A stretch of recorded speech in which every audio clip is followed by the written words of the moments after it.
Wij organiseren Madness hier op het mooie strand van Ameland. Een super mooie locatie hier in de natuur. Dat willen we natuurlijk zo mooi mogelijk houden. Dus daarom hebben wij wel echt de duurzaamheid hoog in het vaandel staan, laat ik het zo zeggen.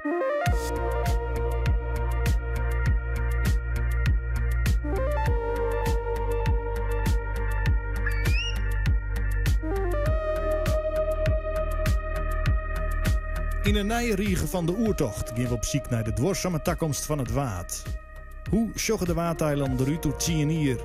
Hoe doen we het vervier dan? En hoe leven de mensen in en om het waad in 2030? Joert volgen we projecten die een aanvraag dienen bij het CO2-compensatiefonds van de Veertjenst. Een festival is dé plek om nieuwe concepten nu te testen voor een CO2-neutralere toekomst. Mark Hosman is voor een van die projecten onderwijs naar Madness op het Ameland. Het plan is dat wij een klein onderdeeltje gaan worden van het Madness Festival. We gaan we zorgen daar voor wat stroom voor de PA's en de artiesten die er optreden. We zijn nu uit Duiven komen rijden. Daar zit onze firma. Ja. We hebben natuurlijk zonnepanelen. Die zijn nu ingeschoven. Die kunnen we uitschuiven. Dan wordt zeg maar, de capaciteit 2 keer zo groot als dat je nu ziet eigenlijk.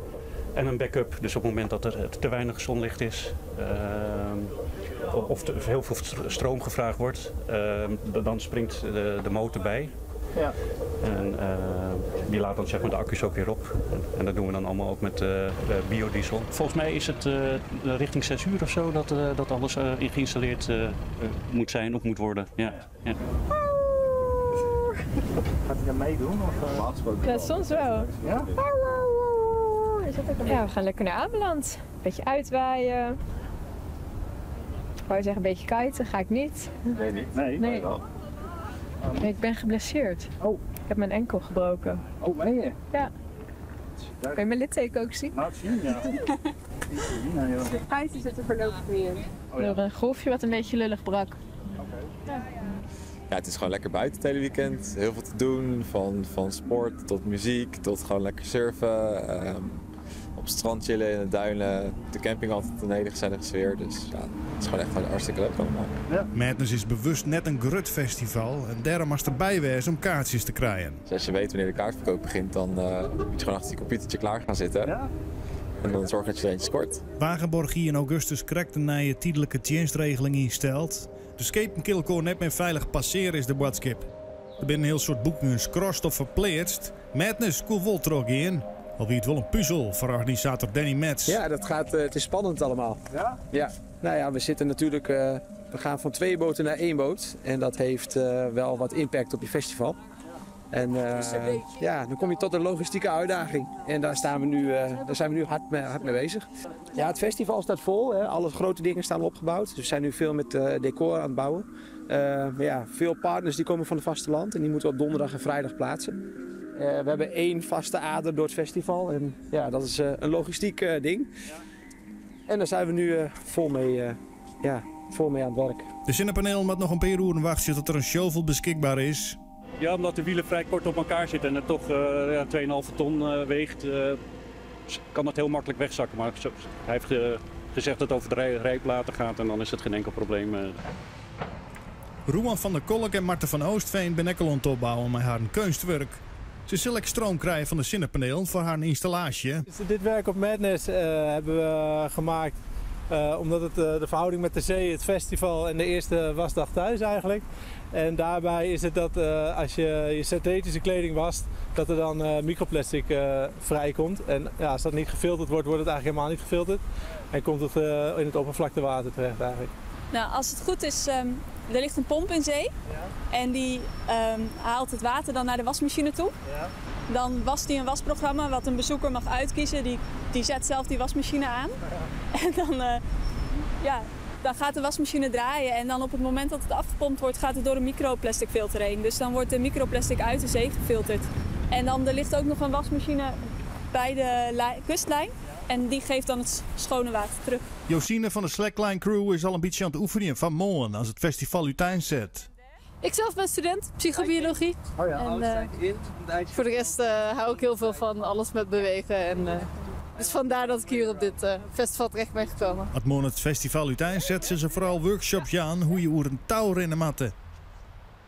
Yeah, I really don't know what to do. I think Vrijwilliger Marius Schertsma is grut fan van het festival. Nou, omdat ze heel bewust het kleinschalig houden. Nou, dat is al iets van dat je met respect voor je omgeving omgaat en niet, wat toch een beetje de tendens is. Alles moet groter worden. Ja. En gewoon heel erg bezig, en dat zie je ook aan de bezoekers. Een heel simpel ding vorig jaar. Staan er mensen die vragen of je rookt. Nou, er zijn niet zoveel mensen meer die roken. Maar dan krijg je een tubetje waar je je sigaretten in kwijt kan om te voorkomen dat het... Nou, het zijn hele simpele dingen, maar het verschil is of je het wel doet of niet doet. En dat vind ik heel erg goed. De vreeds gaat het festival echt los en ik had nog geluk dat ik maar de fiets mee kan, want het is nog volle drokker als de dag ervoor. Op het stroom van Nes is Madness al uiteenzet en de zonnepanelen leveren je al stroom. Hij staat mooi op het zuiden gericht. Zonnepaneeltjes doen hun werk, dus daar zijn we heel content mee. We hebben een tent waar singer-songwriters een optreden doen en de PA staat daar ook op aangesloten.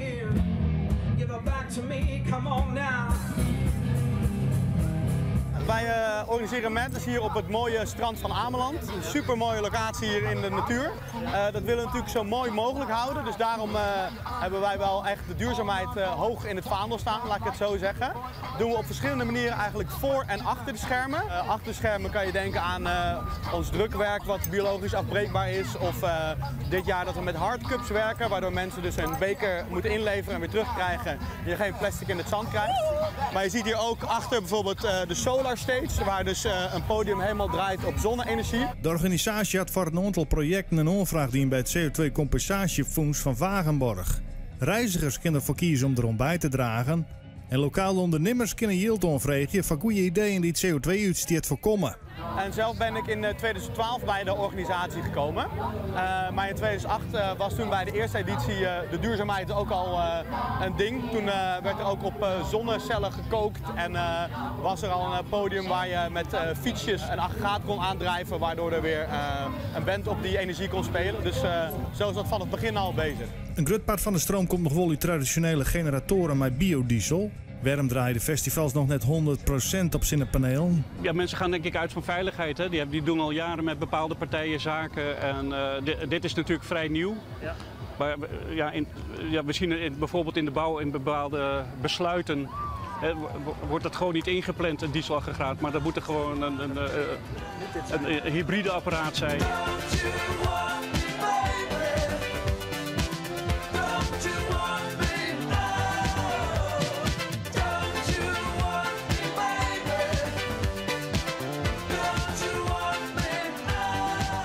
Er zijn nog meer mooie projecten, Lucas van P2T.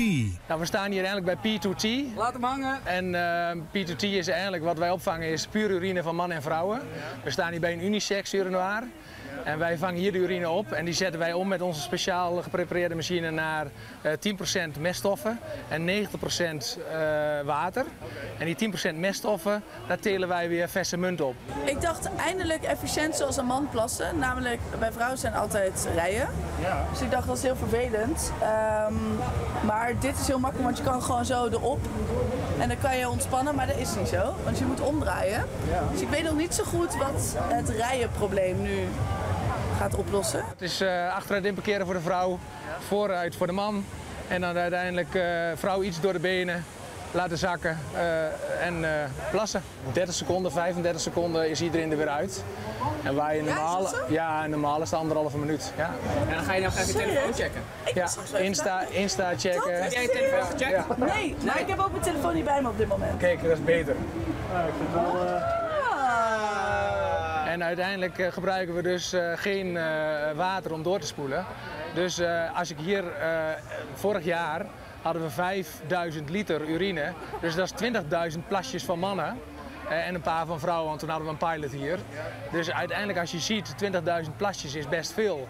Maar dan zie je dat je uiteindelijk kunt vervoeren in 5 IWC-tanks. En uiteindelijk, iedere keer als een vrouw op ons toilet plast, besparen we ook 6 liter water. Dan zorgt Jeroen van der Kolk er ook nog voor dat alle greenafval en het servies recycled wordt. Ze hebben een beleid gemaakt met alle cateraars dat die alleen maar eten uitserveren op biologisch afbreekbaar wegwerpservies. Dat wordt in aparte afvalbakken opgevangen op het festival, samen met de etensresten van de bezoekers en het GFT-afval van de cateraars zelf. Dat brengen we hier naar de Recycle Hub, daar staan we nu.